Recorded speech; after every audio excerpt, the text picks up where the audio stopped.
Hello and welcome to another TLDR US video. In a shocking turn of events, it's now mid-July, which means two things. One, we're somehow more than halfway through this year. Take a second to give yourself a round of applause there. And two, Biden's VP announcement is coming soon. Specifically, Biden stated that he'll announce his vice president pick around the 1st of August.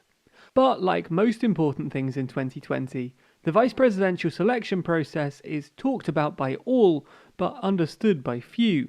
So today, we're going to do a deep dive into the process, what the nominee looks for, how they go about choosing someone, and what makes this year's process different. If you like this channel, be sure to subscribe and hit the bell icon to be notified when we release new videos. Also, just double check you're subscribed for me, as a whole bunch of you haven't made the leap over to TLDR US just yet. Also, if you really like the channel, you might want to consider backing us on Patreon. Find out more in the link down below. Thanks for your support.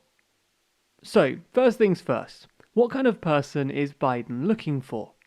Well, there are a few general tried and tested criteria for vice presidential picks. The first of them, in the minds of most, is readiness. Though vice presidential nominees are generally looked at as figures to sway and potentially win elections, their role is first and foremost to assume the presidency if the president themselves kick the bucket. As such, it's important to pick someone who has the experience and capabilities to become president at any time. This, morbid as it may seem to think about, is especially important for Joe Biden, who, shall we say, is not exceedingly young. And on top of that, the fact we're in the middle of a pandemic that affects older people far more than younger ones, and you've got yourself a worrying mix for the septuagenarian Democratic nominee. Biden, for his part though, has been quite open about this, stating time and time again that this is something that he's thinking about, and his main priority is choosing someone he has the confidence to take over if he were to be incapacitated. Another central part of the consideration is the age of the VP nominee herself. Should Biden win in November, he would be 78 at the time of his swearing in, making him the oldest president ever inaugurated. So while saying that he'll pick someone younger than himself doesn't exactly eliminate many contenders, it highlights something the campaign is thinking about. That being, Biden probably isn't looking for someone only a year or two behind him. As such, things are looking much better for the younger people on this list than they are for the people who are closer to his age. Then there's the issue of personality. During his time in the White House, President Obama met with then Vice President Biden every week for lunch to talk about everything going on. And that lunch was reported by both to be a good idea because they genuinely liked each other. Obama and Biden were known to be good friends. And this isn't something unique to the two of them. Such lunches were commonplace in numerous past administrations as well. As such, Biden, probably more than anyone else, knows the value of having a VP that you truly trust and like. Because that person, whoever it may be, will be your partner in governing for the next 4 to 8 years if they win in November. And no matter how sociable Biden might be, it's unlikely he'd enjoy regularly having lunch with someone that he actively doesn't like. Finally, of course, there's the politics. This includes everything from governing style to personal beliefs to electoral advantage. Because though the vice president has no official role beyond formally heading the Senate, they're often given various different projects to oversee. Biden, for example, famously headed the Recovery Act during the Obama administration's efforts to revive the economy post-2008. Some people may want a wider range of tasks, some may be more flexible, and some may be better suited to specific projects than others. Elizabeth Warren, for example, has a wide array of economic credentials, so would be a good choice for Biden if he was looking for someone to help him stabilize the economy. If he was looking for someone who could play the politics of the Senate, though, he'd probably choose someone with more moderate and bipartisan credentials. And then, of course, there's the political considerations of the election itself. We made a whole video on electoral politics and which candidates Biden may choose, so go and check out that video if you want to learn more. There's a link in the description. With all of that in mind, let's take a look at the actual selection process, and this is where things get fun. The vice presidential selection process is one of the most secretive jobs that any presidential candidate must undertake, and that secrecy is vitally important to the success of this phase of said campaign. And though Biden's announcement is expected to come in the next couple of weeks, the process has been going on for months now. So let's take a moment to go through the timeline of events here.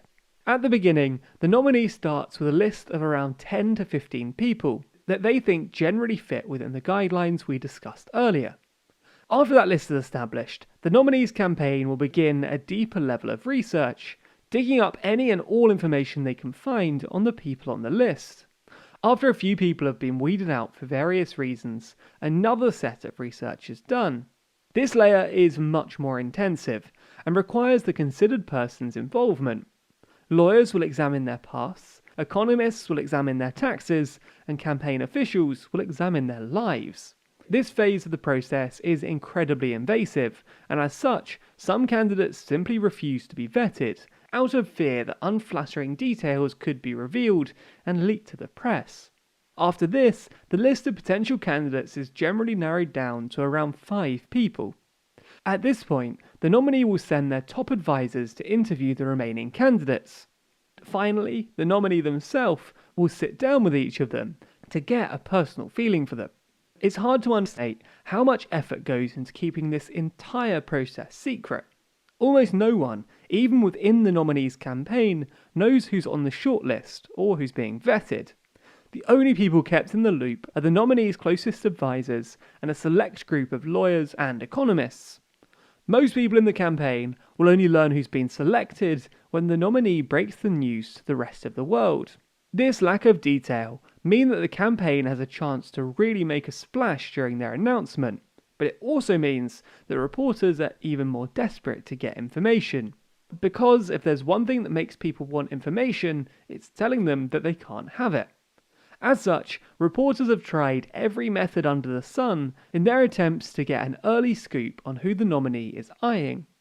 Sometimes it's as easy as asking someone if they're being vetted, but sometimes it also means stalking private planes and trying to sneak a look at people's schedules. The reason that campaigns are so desperate to keep the press away isn't just for the fun of the big reveal though. Part of the goal of the vetting process is learning any and all unflattering bits of information before the press does. And the more the press can narrow down the field, the more concentrated reporters' investigations can become. To avoid this, some campaigns even let slip some names that they're not even considering in an attempt to distract reporters for an extra couple of weeks. And there can be consequences when this process goes wrong. The classic example here is John McCain's rush vetting of Sarah Palin in 2008, which resulted in more than a few unpleasant moments for his campaign, when she was caught unprepared or an unexpected bit of dirt was overturned. Needless to say, this kind of thing is something that Biden would like to avoid. Biden, however, has his own set of unique circumstances that will make this process for his campaign different from previous VP selections. The big thing here, of course, is his pledge to choose a woman. Only 2 women have ever been selected as a major party's vice presidential nominee before, those being Geraldine Ferraro in 1984 and the aforementioned Sarah Palin in 2008. Since neither of these campaigns were successful, Biden's VP could very well end up being the first female vice president, putting extra pressure on his campaign to, well, not screw it up. There's also been the issue of the pandemic though, and while we know very little about what's been going on inside Biden's campaign, it's reasonable to assume that this has made the process much harder than it would normally be. Assessing documents, conducting meetings, and getting a feel for a person's character is, after all, much harder when any personal interaction could result in the transmission of a deadly virus. But hey, at least conducting a secret Zoom meeting is easier than trying to fly a politician across the country in secret. However the process goes, we should know the results in the coming weeks. For now though, there's not much information beyond the general process that we know for sure. At this point, Biden's probably quite close to making his decision.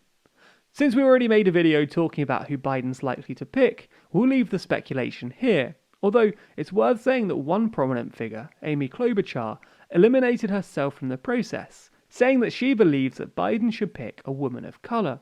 Whether or not he will though, well, we'll just have to wait and see. We'll make a full video on his running mate whenever she's announced, so be sure to subscribe and hit the bell icon to be notified when future videos like that one are released. Also, let us know in the comments who you think Biden's most likely to pick. And as always, you can also get involved in the conversation over on Discord. And finally, a special thanks to our Patreon backers who make videos like this one possible. And if you want to see your name listed at the end of videos, then be sure to sign up through Patreon. There's a link to that in the description.